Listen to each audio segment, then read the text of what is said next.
ሰበር ዜና። ኢራን ዛሬ መሪዎቿን እያሳደደ የሚለቅመው የእስራኤልና የአሜሪካ አበሳ ይለቅቃት አይመስልም።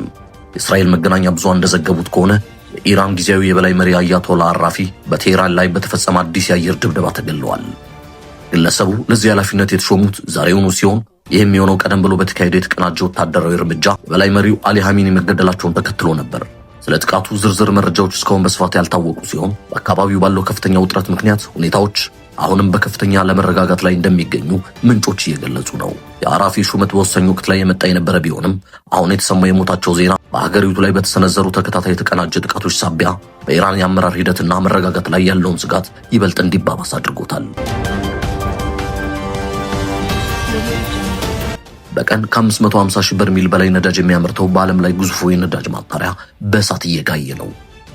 ዛሬ የካቲት 23 2018 ዓ.ም በሳውዲ አረቢያ የሚገኘው የራስ ታኑራ የነዳጅ ማጣሪያ ጣቢያ በሁቲ አማጽያን የተተኮሰ ነው ተብሎ በሚታመን የድሮን ጥቃት መመታቱን ተከትሎ በእሳት እየተቃጠለ መሆኑ ተዘግቧል።